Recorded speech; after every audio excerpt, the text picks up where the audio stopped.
రాజ్యాంగం కల్పించినటువంటి వ్యక్తి స్వేచ్ఛను హరించే అధికారం ఎవరికి లేదు.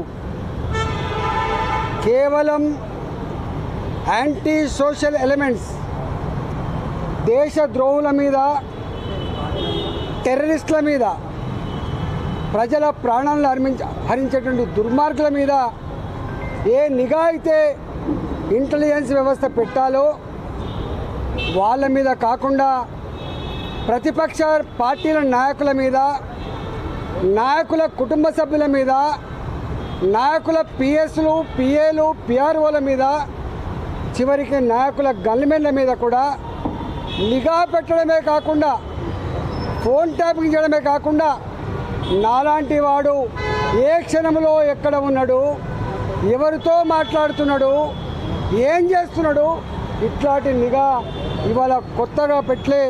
2018లో నేను హుజరాబాద్లో పోటీ చేసినాడు నన్ను ఓడగొట్టాలని చెప్పి మొట్టమొదటి ప్రయత్నం జరిగింది. నేను ఆనాడు ఇంకా గవర్నమెంట్లో ఉన్నా.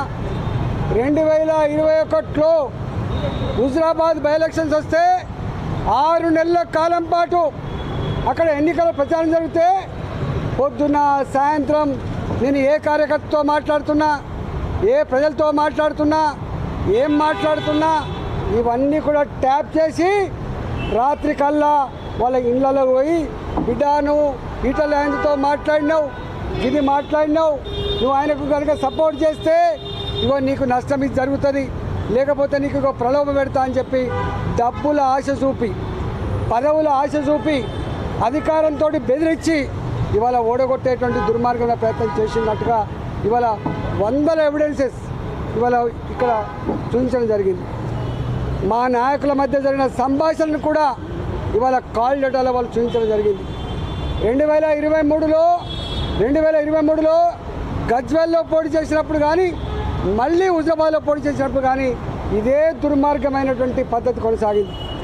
మేము మునుగోడులో బై ఎలక్షన్స్ వచ్చినాడు ప్రతి క్షణం మేము ఎక్కడ పడుకున్నాం, ఎక్కడ తింటున్నాం, ఎవరితో మాట్లాడుతున్నాం, ఏం చెప్తున్నాం, ఇవన్నీ కూడా అంటే కేవలం దమ్ము లేనివాడు, ధైర్యం లేనివాడు, డైరెక్ట్గా యుద్ధం చేసేటువంటి సత్తా లేనివాడు ఇట్లాంటి దుర్మార్గాలు కొనిగడతాడు. ఇవాళ నేను డిమాండ్ చేస్తున్నా ఈ ప్రభుత్వానికి. ఇప్పటికే సంవత్సరాలు గడిచిపోయింది. మీరు అనేక కమిషన్లు వేసిండ్రు. ఇవాళ విద్యుత్ కొనుగోళ్ల మీద కమిషన్ వేసిండ్రు, ఏమైందో తెలియదు. ఇవాళ ఫోన్ ట్యాక్ మీద కమిషన్ వేసిండ్రు, సంవత్సరం అవుతుంది, ఏం చేస్తారో తెలియదు. ఇవాళ కాళేశ్వరం మీద కమిటీ వేసిండ్రు, ఇంతవరకు రిపోర్ట్ రాలే. నాకు అనిపిస్తోంది ప్రభుత్వానికి నిజాయితీ ఉందా లేదా. ఇవాళ బీఆర్ఎస్ బీజేపీ ఒకటని చెప్పి మాట్లాడేటువంటి రేవంత్ రెడ్డి గారు సమాధానం చెప్పవలసింది. ఇవాళ మీరు కనుక బీఆర్ఎస్ కాంగ్రెస్ పార్టీ కనుక లోపాయికారు ఒప్పందం లేకపోతే, లాలుచి పడకపోతే ఎందుకు తూతూ మంత్రంగా, ఎందుకు నత్త నడకన ఈ ఎంక్వైరీ జరుగుతూ ఉన్నాయి, ఎందుకు ఎంక్వైరీ రిపోర్ట్స్ బయట పెడతలేరు, ఎందుకు బాధ్యత మీద చర్య చేపడతలేరు, సమాధానం చెప్పాల్సిన బాధ్యత ఈ రాష్ట్ర ముఖ్యమంత్రి గారు ఉందని చెప్పి హెచ్చరిస్తాను. ఇవాళ ఎంత బాధ అవుతుందంటే ప్రభాకర్ రావు గారు డైరెక్ట్గా ఐపీఎస్ ఆఫీసర్ కాదు. ప్రభాకర్ రావు గారు ప్రమోట్గా ఐఏఎస్ కన్ఫర్డ్ అయ్యి ఇవాళ కేసీఆర్ తన సుట్టరికమా, తన చెప్తే పని నమ్మకంగా చేసేవాడా అంటే ఆఫీసర్లు చట్టానికి లోబడి పనిచేసే వాళ్ళు ఉండొద్దు, తన ఇష్టానికి లోబడి పనిచేసే వాళ్ళు ఉండాలని చెప్పి నిబంధనలకు విరుద్ధంగా ఎస్ఐబి అనేది ఒక బాధ్యతాయుతమైన సంస్థ, దానికి ప్రభాకర్ రావు గారిని మొట్టమొదటిగా నియమించారు. 2020లో అనుకుంటా ఆయన రిటైర్డ్ అయ్యిండు. ప్రభాకర్ రావు గారు రిటైర్డ్ అయిన తర్వాత మళ్ళీ ఆయనకు ఎస్ఐబిలో కొనసాగించడం అంటే ఎంత బాధ్యతారహితమో, నిబంధనలకు ఎట్లా విరుద్ధమో, కేంద్ర ప్రభుత్వ మార్గదర్శకాలను ఎట్లా తుంగలు తొక్కిందో ఇంతకంటే నిదర్శనం లేదు. ఇదే ఎలిజిబిలిటీ లేని, ఒకవేళ ఆయన నిజంగానే ఎఫెక్టివ్గా పనిచేసే ఆఫీసర్ అయితే, గొప్పవాడే అయితే ఓఎస్డీగా పెట్టుకోవచ్చు, వేరే బాధ్యతలు పెట్టుకోవచ్చు, వాళ్ళ సలహాదారులుగా నియమించుకోవచ్చు, సూచనలు సలహాలు తీసుకోవచ్చు, కానీ బాధ్యతాయుతమైనటువంటి పోస్టుల్లో పెట్టద్దు. కానీ రిటైర్డ్ అయినటువంటి ప్రభాకర్ రావుని ఒక ఐపీఎస్ ఐజీపీ స్థాయిలో ఉన్న ఆఫీసర్ చేయాల్సిన డ్యూటీలో అక్రమంగా నియమించిండు. ఎస్ఐబిలో అక్రమంగా నియమించడమే కాకుండా చాలా కీలకమైన రాష్ట్ర భవిష్యత్తు కానీ దేశ భవిష్యత్తు కానీ ఇంటెలిజెన్స్ డిపార్ట్మెంట్ కింద ఉంటుంది. ఈ ఇంటెలిజెన్స్ డిపార్ట్మెంట్ ఇవాళ రాష్ట్రంలో ముఖ్యమంత్రి దగ్గర ఉంటుంది. హోంమంత్రిగా ఉన్నప్పటికీ కూడా ఇవాళ లా అండ్ ఆర్డర్ ఈ ఇంటెలిజెన్స్ వ్యవస్థ మొత్తం కేసీఆర్ దగ్గరనే ఉంటుంది, ముఖ్యమంత్రి దగ్గరనే ఉంటుంది.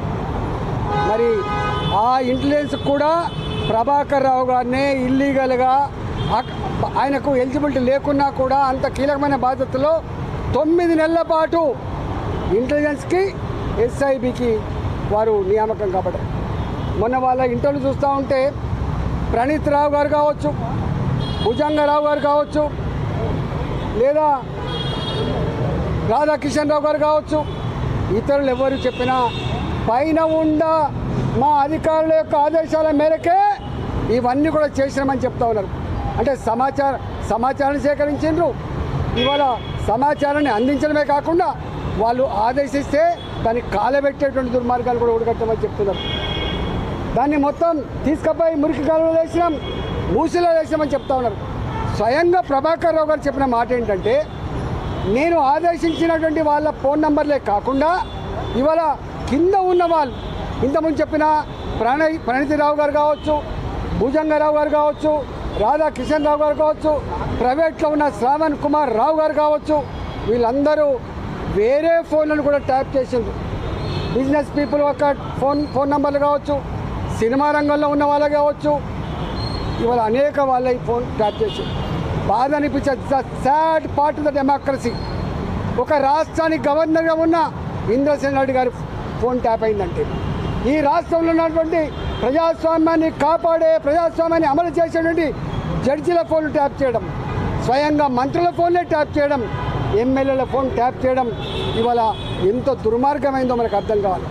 చివరికి వాళ్ళ డిపార్ట్మెంట్లలో పనిచేసేటువంటి హెచ్ఓడీల ఫోన్ కూడా ట్యాప్ చేయడం, పోలీస్ అధికారుల యొక్క ఫోన్ కూడా ట్యాప్ చేయడం, ఇది ప్రజాస్వామ్యానికి పాతరడానికి పరాకాష్ట. ఆనాడు 1975 ఇవాళ 50 సంవత్సరాలు అవుతుంది.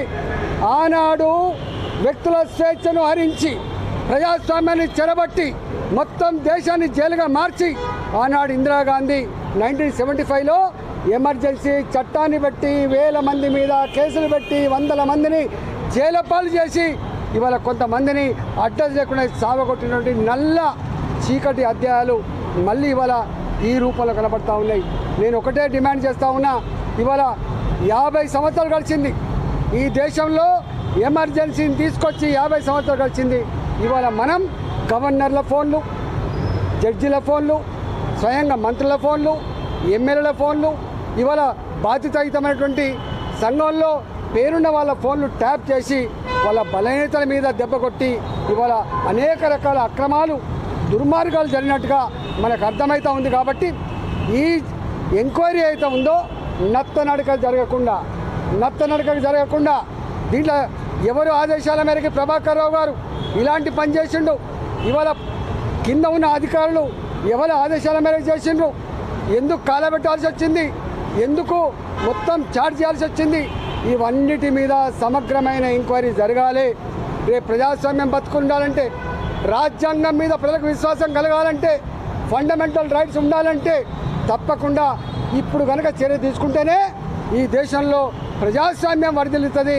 ఈ దేశ ప్రజాస్వామ్య వ్యవస్థ మీద ప్రజలకు ఒక విశ్వాసం ఉండేటువంటి ఆస్కారం ఉంటుంది తప్ప లేకపోతే లేదు. కాబట్టి వాళ్ళు ఎంతటి వారైనా తప్పకుండా దీని మీద విచారణ సమగ్రంగా చేయాల్సిందే, దోషులను ఐడెంటిఫై చేయాల్సిందే, చట్ట ప్రకారంగా శిక్షించవలసిందే, ప్రజాస్వామ్యాన్ని కాపాడవలసిందే, ప్రజలకు ఒక గొప్ప సందేశం పంపాల్సిన బాధ్యత ఉందని చెప్పి నేను డిమాండ్ చేస్తూ ఉన్నా. లేకపోతే ఈ ప్రభుత్వం కూడా ఇవాళ వాళ్ళతో కొలుడైనట్టుగా భావించవలసి ఉంటుందని చెప్పి ఇవాళ ప్రభుత్వాన్ని కూడా నేను హెచ్చరిస్తూ ఉన్నా.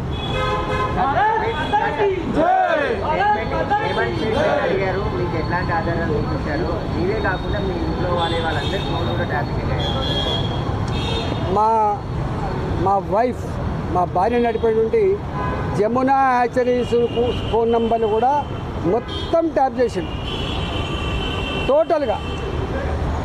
మా వాళ్ళు బిజినెస్లో ఏ మెసేజ్ అయితే పంపుకుంటారో మేమేమైనా మెసేజ్ పంపుతామో అవన్నీ కూడా వాళ్ళ దగ్గర రికార్డు దొరికింది. మొత్తం ఆ చాట్ అంతా కూడా నాకు ఇచ్చింది. నన్ను అడిగింది ఇవన్నీ మీవేనా అంటే ఇవన్నీ కూడా మావే. ఇలా మా విక్రమ్ రెడ్డి గారు మా జిల్లా పార్టీ అధ్యక్షుడు, మా గిరివర్ధన్ రెడ్డి గారు మా పార్టీ నాయకులు, మా సతీష్ గారు మా పార్టీ నాయకులు, వేణుగోపాల్ రెడ్డి గారు మా పార్టీ నాయకులు, ఇవాళ మా సాయి గారు, అనేక మంది, కొన్ని వందల మంది. హుజురాబాద్లో 2021లో ప్రతి నిమిషం నిఘా పెట్టినట్టుగా ఇక్కడ రికార్డులు ఉన్నాయి. ఇవన్నీ కరెక్టేనా అని చెప్పి అడిగిండ్రు. ఇవన్నీ కూడా కరెక్టే అని చెప్పొచ్చినాం మేము. సార్ ఇంకొకటి, ఈ అధికారులకి ఎవరు ఆదేశించారు అనుకుంటున్నారు? వారి వెనకాల ఎవరు ఉన్నారు? అది ఎవరు? వారి మీద ఎట్లాంటి చర్యలు? ఇవాళ నేను మళ్ళీ చెప్తున్నా, దీని శశపిసలకు ఆస్కారం లేదు. ప్రణీత్ రావు గారు కానీ, మీకు శ్రవణ్ కుమార్ కానీ, లేకపోతే రాధాకృష్ణరావు గారు కానీ, తిరుపతయ్య గారు కానీ, వీళ్ళందరూ కూడా చెప్పిన మాట ఏంటంటే మేము బాజాప్తా ప్రభాకర్ రావు గారి ఆదేశాల మేరకే ఫోన్ ట్యాప్ చేసినాము. ప్రభాకర్ రావు గారి ఆదేశాల మేరకే ఈ సమాచారం అంతా కూడా సేకరించి ఇచ్చినాము. ప్రభాకర్ రావు గారు కూడా ఒక స్టేట్మెంట్ ఏమి ఇచ్చిందంటే నా కింద ఉన్న అధికారులు కూడా నేను చెప్పే ఫోన్లను చేసిండ్రు, చెప్పని వాడు కూడా చేసిండు అని చెప్పి, అంటే ఇంత మిస్యూజ్ చేసిండ్రు. ఎవరి ఎవరి ఎవరి ఎవరి అండతో? తప్పకుండా ఈ డిపార్ట్మెంట్ ముఖ్యమంత్రి గారి కంట్రోల్లో ఉంటుంది. ఈ ఇంటెలిజెన్స్ వ్యవస్థ కానీ, ఎస్ఐబి కానీ, లా అండ్ ఆర్డర్ కానీ, ఇవన్నీ కంట్రోల్ ఉండేది ముఖ్యమంత్రి దగ్గర ఉంటుంది. ఏ పీరియడ్లో ఇవి ట్యాప్ చేయబడ్డావో, ఏ పీరియడ్లో ఈ సమాచారం సేకరించబడ్డదో అప్పుడు ముఖ్యమంత్రి గారు ఎవరుంటారు? కేసీఆర్ గారే ఉంటారు. ఇవాళ ముఖ్యమంత్రి గారికి తెలవాలి. ఇవాళ ముఖ్యమంత్రి గారి కిందనే ఉంటుంది ఇంటెలిజెన్స్ వ్యవస్థ, ముఖ్యమంత్రి గారి కిందనే ఉంటుంది ఇవాళ ఎస్ఐబి వ్యవస్థ. ఇవాళ ఈ ముఖ్యమంత్రి గారికి చెప్పాలి. మంత్రిగా పనిచేసిన సమయంలో మంత్రిగా పనిచేశారు. ఆ సమయంలో ఫోన్ ట్యాపింగ్ సంబంధించి చర్చ కానీ ఇట్లాంటి ప్రభాకర్ రావు మీట్ కావడం కానీ అట్లాంటివి జరిగినాయి ముఖ్యమంత్రి గారు? అసలు జనరల్గా ఇంటెలిజెన్స్ వ్యవస్థ కానీ, ఎస్ఐబి కానీ, ఈ రెండు చాలా కాన్ఫిడెన్షియల్గా పనిచేయాల్సిన డిపార్ట్మెంట్. ఇవాళ ఈ రూపంలో వాటి చరిత్ర ఇంత మలైన అవుతుందని బయటకు వస్తుందని చెప్పి ఎవరు ఊహించలేదు. అంటే ఎంత బాధ అవుతుందంటే భార్యాభర్తలు, నేను నా భార్య ఇద్దరం మాట్లాడుకునే సంభాషణ కూడా వింటుందంటే ఎంత నీచానికి ఒడిగట్టిండ్రు వీళ్ళు, ఎంత నీచానికి ఒడిగట్టిండ్రు. ఇక ఇంతకంటే దుర్మార్గం ఏముంటుంది? ఒకవేళ ఈ ప్రభుత్వానికి దమ్ము లేకపోతే, ఈ ప్రభుత్వానికి నిజాయితీ లేకపోతే మేమున్నాం. సిబిఐకి అప్పచెప్పండి. ఎక్కడ ఏం జరిగిందో, ఎవరు దీంట్లో బాధ్యులో, ఎవరు దోషులో, వాడు ఎంతటి వారైనా పనిష్మెంట్ చేయగలిగే సత్తా సిబిఐకి ఉందని చెప్పి మేము డిమాండ్ చేస్తున్నాం.